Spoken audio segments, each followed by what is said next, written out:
안녕하세요. 홍승기가 묻고 그가 답하다 홍승기입니다. 의미 있는 활동을 하고 계시는 그에게 제가 질문을 던지고 그의 답변을 통해서 우리 사이 현상을 확인하고자 하는 프로그램입니다. 오늘은 성폭력 피해자 지원이라는 외길을 걷고 계시는 노랑머리 전사 김재련 변호사 모셨습니다. 안녕하세요. 반갑습니다. 오늘 노랑머리가 아니셔서 섭섭합니다. 네.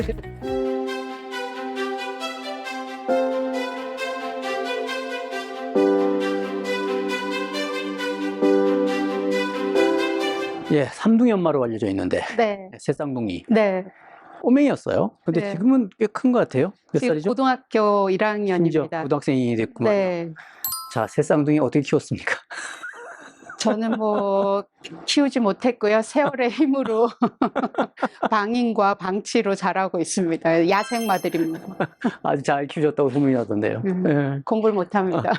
공부하고 그거야 뭐 가능성이 야생마로 키우면 가능성이 있죠. 네. 뒤에 언제 또 재능이 나타날지 모르는 거죠. 네. 제 저도 마음을 내려놓고 있습니다. 저 도시 출신 아니시잖아요. 네, 시골 출신입니다. 강릉 그냥 시골댁입니다. 네, 그냥 보면 노랑머리 빨간 바지도 가끔 입고 나오시고 네. 해서 완전히 압구정동 스타일인데 아, 나중에 감사합니다. 보니까 강릉 네. 사람들 만나면 강릉이래요? 네, 네, 고향 친구들 만나서 사투리도 합니다. 언제 그럼 올라오신 거예요, 서울에는? 고등학교 졸업하고 졸업하고. 서울 올라왔고요. 예.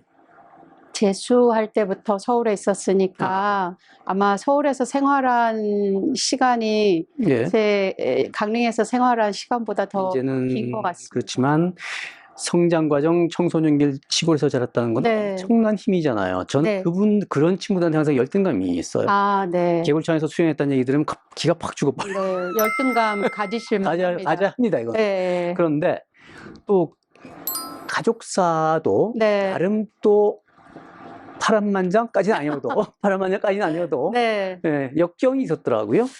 역경이 뭐 역경 없이 지나는 사람들은 없으니까요, 인생을. 네. 저희 언니 오빠들 부모님도 이제 시골 농촌 마을에서 농사 지으시면서 아이들 교육시키고 네. 하셨으니까 경제적으로도 어려움이 많으셨고 그런 가운데에서도 저는 막내여가지고 언니 오빠들의 혜택까지 포함해서 많은 지원을 받았습니다. 결국 언니 오빠의 희생이 있었다는 말씀이죠. 네, 뭐 희생이라면 희생일 수도 있는데 언니 오빠들이 이제 학교 졸업하고 일찍 생활 전선에 뛰어들었고 그런 상태에서 저는 터울 차이가 많이 나다 보니까 제 대학 등록금이라든지 고시 공부할 때 용돈이라든지 이런 것들을 언니 오빠들이 직장 생활하면서 다 지원을 해주셨어요. 정부 공무원도 꽤 고위직 공무원 하셨어요? 국장을 하셨어요? 네, 제가 중앙부처에서 최연소 국장을 했다고 그러시더라고요, 예. 그 당시에. 변호사 몇 년 차였습니까? 변호사 그 당시 11년 차였었고, 예. 뭐, 2013년에 했으니까 제 나이가 그때 40대 초반이었었거든요. 이른바 개방직에 네. 지원하신 거고요. 네네, 그래서 하신 업무가 뭐였죠?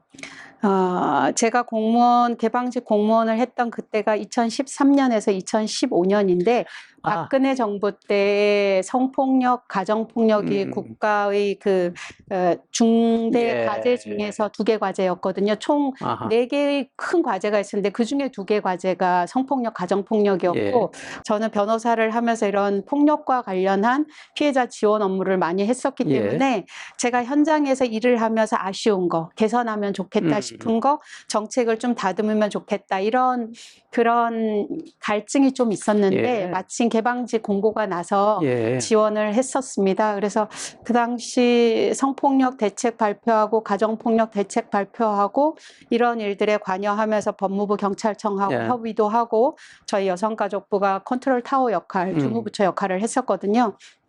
그런 일들을 기본적으로 하는 거였는데 제 기억에 많이 남는 거는 저는 권익증진국장이었는데 우리 여가부에 있는 직원분들이 저를 위국장이라고 불렀었습니다. 대충 알겠습니다. 위안부 얘기만요. 저는 지금도 제가 생각했을 때 아마 그 당시 중앙부처 공무원 중에서는 저만큼 열심히 한 사람도 없을 것이다. 그러면 2015년 위안부 합의가 있을 때도 그때도 국장을 하고 있었던가요? 아닙니다. 위안부 합의는 15년 12월에 있었고요. 예. 저는 7월 달에 임기 2년을 마치고 퇴임을 한 상태였기 때문에 제가 퇴임한 이후에 있었던 일입니다. 어쨌든 위국장이라고 불렸던 얘기는 그 업무에 깊이 관여했다는 말씀이시네요. 한일 위안부 합의 과정에는 저는 관여하지는 못했는데 저희 여성가족부 권익증진국의 업무 중에 하나가 위안부 피해자 지원 업무가 들어 있었거든요. 제가 2013년 6월 21일에 첫 출근을 했는데 그날 오후 제가 현장 방문을 간 곳이 경기도 광주에 있는 나눔의 집이었습니다. 그 문재인 나눔의 네, 거기 갔을 때 아직도 그때의 제 머릿속의 생각들이 기억이 나는데 제가 계속 살아있는 성폭력 피해자들을 대리하는 일을 해왔는데 위안부 피해자 문제에 대해서는 제가 아무것도 모르고 있다는 것을 그 현장에서 느꼈거든요. 그래서 그날 밤에 집에 와서 집에 있는 위안부 관련한 어떤 후배가 선물해 준 책을 읽었는데 그 책을 읽으면서 내가 이 국장으로 있는 동안에 어떤 일을 하면 좋겠다. 그런 다짐들을 참 많이 했었고 애를 많이 썼었습니다. 근데 사실은 우리가 그때 처음 출근할 때 아무도 모르셨다고 그랬는데 사실은 우리 사회가 아직도 거의 모르고 있잖아요. 위안부 문제. 맞습니다. 들춰보면 들춰볼수록 전혀 새로운 문제, 우리가 갖고 있던 거하고 전혀 새로운 문제가 나오는데 그걸 지금 안 들춰보고 있거든요. 그러면서 들춰보는 사람들도 공격을 하고. 제가 느끼는 것은 20세기 최대 규모의 전시 성폭력이고 위안부 문제는 일본군 위안부 문제는 인권에 관한 문제이고 반폭력, 성폭력에 관한 문제인데 우리 사회에서는 이 문제가 진영 논리에 의해서 너무 많이 이용당하고 있다. 민족주의에 지나치게 매몰돼 버렸고요. 전시 여성 성폭력 문제, 여성 인권 문제로서 정말 중요한 문제를 미국도 아니고 유럽도 아니고 한국의 여성운동가들이 제기했으면 그 자체가 엄청난 성과인데 이게 잘 발전되면 참 좋았을 텐데 그 과정에서 일본의 여성운동가들도 삐죽삐죽버리고 지나치게 민족주의에 매몰되면서 그리고 진영 논리해가지고 정치화해버렸죠. 이 역사적인 사건에 대해서 어떤 관점에서 바라보는지는 역사의 장 안에서 논의가 돼야 할 문제라고 생각하는데 적어도 정치인들이 이 사안의 본질을 진영 논리에 따라서 그 다른 시선으로 바라보는 것은 안타까웠어요. 제가 2년 동안 경험을 한 바로는 일본군 위안부 피해자 할머님들은 그런 성폭력, 전시 성폭력의 피해를 입을 그 당시에도 그렇고 몇십 년이 지난 2013년 그 현재의 시점에도 국가나 사회나 이런 주변으로부터 제대로 보호받지 못하고 있구나. 이분들은 끊임없이 뭔가에 의해서 이용당하고 있다라는 그런 생각에 정말 안타까웠습니다. 저는 영화 귀향이라는 영화가 그 홍보 문구가 20만 명이 끌려가서 238명만이 돌아왔다 이렇게 얘기하고 있거든요. 근데 끌려갔다 20만 명도 허구이고 총체적으로 끌려왔다고 얘기하는 것도 허구이고 사실은 무지와 가난이잖아요. 사실 대체로 무지와 가난인데 그런 식으로 끌고 가고 238명만이 돌아왔다는 것도 터무니없는 주장이거든요. 저는 숫자에 매몰돼서는 안 된다고 생각하거든요. 일본군 위안부 문제의 본질은 피해 여성들이 10대에서부터 20대에 이르기까지 다양한 연령대의 피해 여성들이 동원돼서 전쟁의 효율적인 수행을 위한 도구로 이용되었다라는 부분이고 그거 자체가 성적 착취인 것이고 동원된 피해자들의 연령들을 보면 10대의 연령들이 있었단 말이에요. 그리고 제대로 된 정보에 의해서 모집된 것이 아니기 때문에 그 피해자들이 위안소 안에서 이런 성적 착취를 그 과정을 겪은 것은 그 숫자가 어느 규모이냐의 문제에 중점이 있는 게 아니라 동원된 피해자들의 연령, 특정 성별에 한정돼 있다라는 부분, 그리고 위안소 안에서 구체적으로 어떤 일들의 도구화가 되어서 이분들이 착취당했는지, 이것이 저는 이 사안의 본질이라고 보기 때문에 이 본질의 측면에서 접근했을 때에는 위안부 문제를 바라보는 시선, 해결을 위한 그런 해법에 접근하는 거에 있어서 여야, 좌우, 정부와 시민단체가 입장을 달리할 이유가 저는 없다고 생각합니다. 예. 그래서 저도 이제 제국 위안부란 사건 책이 논란이 되면서 그게 심지어 형사처벌이 되고 하는 걸 보면서 저도 위안부 논문 한 3편을 쓰고 그 과정에 지나친 과장은 좀 안 했으면 좋겠다는 생각이에요. 현실은 현실인데 지나치게 과장하고 그 상대방 일본을 이어가려면서 악마화하는 건 좀 피하자는 여성 인권에 대한 보편적인 시각에서 좀 봤으면 좋겠는데 그건 좀 피하자는 생각이에요. 네, 좋은 지적이신데 이게 역사적 비극 중에 하나이거든요. 우리 대한민국의 국민들이 겪었던 역사적 비극 중에 하나이고 우리는 피해 당사국이고 일본은 가해 당사국이기 때문에 피해 당사국에 소속된 사람들 입장에서는 어느 정도의 감정적인 접근은 불가피하다라는 생각은 드는데 중요한 것은 이거는 역사적으로 발생했던 사건에 대한 분석이기 때문에 감정적인 접근보다 더 중요한 것은 이성적으로 접근해서 이 사안의 본질을 꿰뚫어보고 관련 증거 자료를 통해서 역사적으로 명백한 팩트로 규명하고 연구 활동을 하는 것, 그리고 그 역사적인 사실을 전 세계에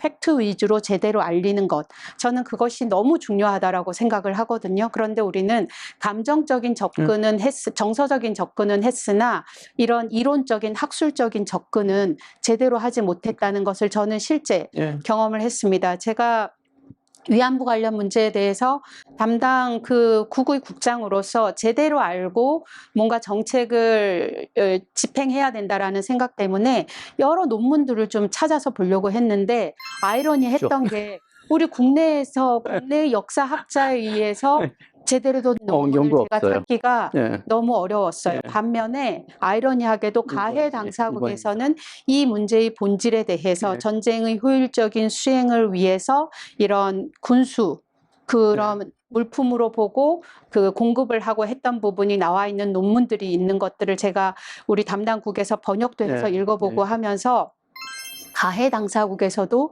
본질에 대해서 이렇게 연구를 제대로 하고 있는데 우리는 왜 이런 정서적인 접근만 하고 있는가, 그것이 안타깝더라고요. 그래서 제가 국장으로 있을 때 국제학술대회를 위안부 문제에 대한 것을 시작을 해서 했었습니다.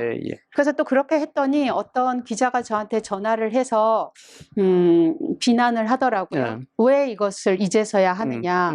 그래서 죄송하지만 제가 국장을 맡은 지는 얼마 되지 않았다. 그냥 제가 그렇게 답변했어요.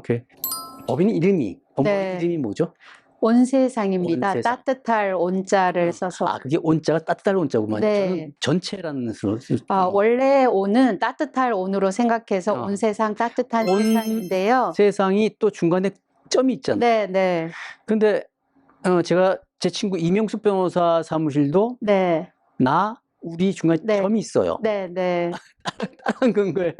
서로 연결이 어떻게 되죠? 그런 거는 아닌데 그 온의 의미를 제가 법인을 여가부 국장을 그만두고 새로 법인을 설립하면서 우리 사무실을 찾는 사람들에게 우리 사무실은 어떤 곳이면 좋을까, 그리고 사람들이 저를 떠올리면 어떤 생각이 들면 좋을까, 그렇게 고민하다가 따뜻할 온, 저희 사무실에 오는 분들은 뭔가 그런 온기를 느꼈으면 좋겠고 또 우리가 살아가고 있는 이 세상이 조금은 더 서로를 이해하는 따뜻한 세상이 되면 좋겠다 싶어서 온 세상 따뜻한 세상이라고 했습니다. 성폭력 피해자와 관련한 활동을 맹렬하게 해오셨잖아요. 오랜 시간.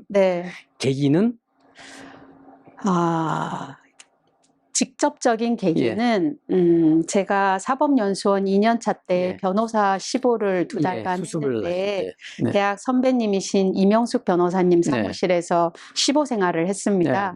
근데 보통은 이제 아시겠지만 시보 기간 동안에는 연수원 2년차 시험 준비를 열심히 하기 때문에 널널한 곳에 가서 개인 시간을 많이 확보하려고 변호사 시보는 더구나 노는 시간이죠. 그런 생각으로 갔는데 웬걸 가서 기록을 한번 읽어봐라 라고 주시는 기록을 봤는데 제가 생각했던 거하고 현실은 또 다른 걸 경험하게 됐어요. 이명수 변호사 좀 무섭게 했나요? 아니요, 그렇지 않습니다. 이명수 변호사님 좋으신 분이고요. 제 친구예요. 잘 알죠? 그러시구나. 예, 마음이 여리시고 강단이 있을 때는 그럼요. 굉장히 강단 있으시고요. 그래서 그 여성 인권과 관련된 사건들을 주로 이제 읽고 검토하게 됐는데, 저는 여고를 나오고 여대를 나와서, 그리고 저희 집에서 딸이 넷이고 아들이 하나여서인지는 몰라도 제가 남녀 차별을 겪어보지 못했거든요. 그래서 세상은 남녀 평등이 이루어졌어 라는 생각으로 세상 무서운 줄 모르고 있었는데, 그 기록 안에 있는 내용들은 이루어지지 않았고, 전문직이든 어떤 그런 그 사회적 직업을 가지고 있는지와 상관없이 폭력의 피해에 노출돼 있는 이런 케이스들을 보게 되면서 이렇게 표현하면 어떨지 모르겠지만 굉장히 흥미로웠습니다. 그렇게 해서 이런 사건들을 하는 게 의미 있겠다. 그리고 그런 기록을 읽을 때 제 안에서 이걸 이렇게 해봐야지, 이걸 이렇게 하면 되겠다, 이런 뭔가 에너지가 막 솟아오르는 걸 느꼈었거든요. 그러고 2년차 마지막쯤 됐을 때 이명숙 변호사님께서 그 사무실에 와서 같이 근무를 하면 어떻겠냐라는 취업 제안을 해주셔가지고 싹수를 받구만요. 아무튼 성격이 좋아서 그러시지 않았을까. 그래서 이명숙 변호사님 사무실에서 변호사 첫 생활을 시작하다 보니까 관련 단체에 가서 상담을 하게 되고, 그러면서 이제 거기에 대한 제 경험치가 계속 쌓여가게 되고. 이명숙 변호사는 멘토로서도 참 좋은 분이었을 것 같아요. 그 새로운 사건들이, 여성과 관련한 새로운 사건들이 계속해서 그런 여성 폭력이나 여성 인권과 관련된 그런 망망대해의 바다에다가 저를 풍덩 빠뜨려주셨거든요. 처음에 대학에서 사법시험 준비하고 할 때는 어떤 법률가를 꿈꾸셨어요? 어떤 법률가를 꿈꾸지는 않았고, 그냥 저는 뭔가 이렇게 누가 시키는 일을 하는 것보다는 제가 주도적으로 뭔가 일을 했을 때 더 성과도 있고 신이 나기 때문에 뭔가 내가 주도적으로 일할 수 있는 그런 영역에서 경제활동을 하고 싶다라는 생각을 했었거든요. 그러다 보니까 뭐 법조인이라는 직업이 저희 성격하고는 잘 맞을 것 같다. 그럼 어렸을 때부터 법조인을 꿈꾼 건 아니고요? 제가 어렸을 때는 저는 기자가 되고 싶었었는데요. 그것도 어울리겠어요. 네, 기자가 되고 싶었었는데 어렸을 때 말을 잘 했나 봐요. 그래서 우리 시골 마을에서 친구하고 막 길거리에서 싸우고 있는데 동네 아저씨가 지나가시다가 저보고 너는 입에 모터가 달렸냐 이러면서 어찌 그리 말을 잘하냐, 너는 이 다음에 크면 변호사를 해도 되겠다. 방탄 전사의 이미지가 어렸을 때부터 나왔구만요. 그때 또 그런 모습도 있었는데 어렸을 때 또 내성적인 부분도 있어가지고 큰 걱정 중에 하나가, 내가 어른이 되면 혼자 옷가게에 가서 옷도 사고 해야 하는데 이거 부끄러워서 내가 어떻게 점원한테 무슨 옷이 필요하다는 얘기를 하지? 이런 고민도 했었어요. 심지어 그런 일도 있었어요. 네, 그래서 양면적인 성격을 제가 다 가지고 있습니다. 가장 이제 우리 김 여사님이 사회에 크게 모습을 드러낸 건 박원순 피해자 사건이었죠. 네, 그렇습니다. 그 사건, 박원순 사건에서는 박원순을 지지하는 층이 지금까지도 대단히 공격적이에요. 네. 지금도 저에게 그분들은 페이스북 메신저로 문자를 보내십니다. 저도 뭐 좀 확인해 보니까 아직도 비난의 목소리가 있고요. 가장 최근에는 영화 상영 관련한 또 분들이 있었죠. 첫 변론인가요? 네, 첫 변론 관련해서 지난해 상반기에 그 제작을 하고 상영을 하겠다는 내용을 기사 등을 매체를 통해서 확인을 했고, 상영 금지 가처분 신청을 피해자가 했습니다. 제가 대리를 했었고, 그래서 상영 금지 가처분 결정이 내려져서 뭐 상영은 안 되고 있으나 이미 그 내용에 대한 것은 뭐 고 박 시장을 지지하는 분들, 이런 분들에게는 뭐 이미 내부적으로 상영도 되고 한 그렇죠. 것으로 그렇겠죠. 아무래도 알고 있습니다. 자기들끼리 아름아름으로 네. 돌려보고 할 네, 텐데 네. 내용 한번 확인은 하셨어요? 전체적으로?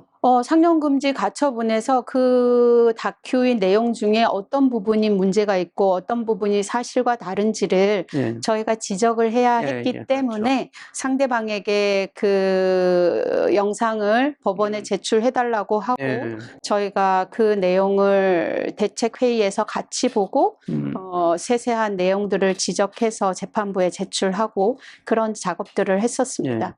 초반에 이 박원순 시장 사건과 관련해서 언론에 등장하실 땐 거의 노랑머리셨던가요? 네. 노랑머리 전사 이미지가 그때 딱 생겼는데. 네. 근데 뭐 그때 제 머리는 그 사건 이미 1년여 전부터 노랑머리였었습니다. 그래서 저도 그 화면을 통해서 보면서 네.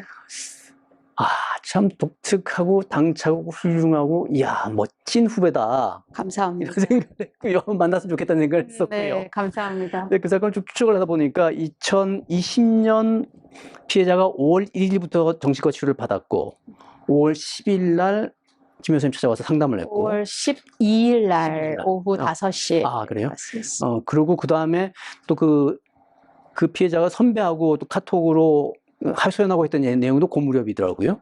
저한테 오기 전날에 피해자가 그 서울시에 근무하는 상급자인 모 과장에게 박 시장이 본인에게 그간에 한 그런 성적인 괴롭힘 이런 것들에 대해서 카톡으로 쭉 피해 내용을 알렸습니다. 그러고 나서 그 다음 날 저희 사무실로 왔죠. 근데 저희 사무실에 오기 전에 그 선배하고 나눈 카톡에 보면 피해자가 그 전에 이제 4월 사건으로 인해서 정신과 상담을 할 때 의사 선생님이 아마 저를 추천을 해주셨나 봐요. 그래요? 그래서 피해자가 인터넷에서 저를 막 찾아봤나 봐요. 그런데 위안부 관련한 이슈도 있고 좀 부정적인 내용이 인터넷에 많아서 피해자는 저에 대해서는 좀 부정적으로 생각을 했던 것 같더라고요.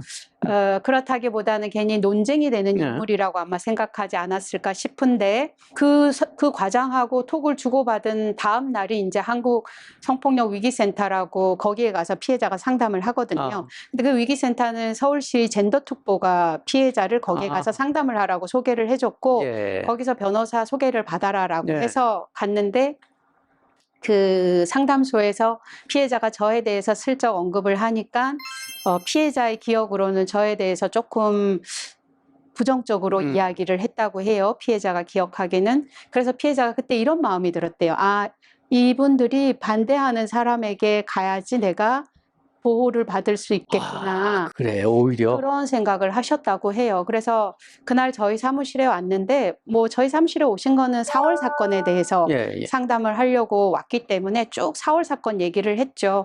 그리고 4월 사건에 대해서 제가 이거는 가해자도 책임을 져야 하지만 가해자가 뭐 회식 중에 그런 일이 발생했었기 때문에 서울시도 그 사용자 책임 또는 관리감독 책임으로부터 자유로울 수는 없다. 그런 얘기를 해줬거든요. 그랬더니 피해자가 뜸을 들이다가 다른 피해도 있다. 라는 얘기를. 그러니까 4월 사건이라고 말씀하시는 거는 상사하고 다른 상사하고 관계였죠. 네네. 그래서 피해자가 원래 정신과를 가게 됐던 이유도 그 4월 사건으로 인해서 정신과에 가게 됐는데 이렇게 검사 같은 걸 하면은 너무 정신적인 스트레스 지수나 이런 게 높게 나오고 그래서 의사 선생님 혹시 그런 경험이 또 있었는지 뭔가 그런 걸 하다 보니까 피해자가 내가 왜 이 사건에 대해서 이렇게 감정적으로 예민하고 그럴까를 봤더니 그간에 쭉 본인에게 쌓여있던 그런 성적 괴롭힘에 대한 것이 이게 이제 터져 나오게 됐나 봐요. 그래서 피해자는 이미 저한테 오기 약 일주일 전에 자신의 핸드폰을 사설 포렌식 업체에 맡겼어요. 본인과 박 시장 사이의 대화를 추출해달라. 지금까지 인권이니 평화니 반성폭력을 부르짖었던 그런 사람들이 이런 2차 가해 대열에 동참하는 것은 저에게도 큰 내상이 됐고, 행위자의 위험성을 낮추기 위한 상담, 가해자 상담, 이런 것들이 이제는 좀 정책적으로 집중될 필요가 있다.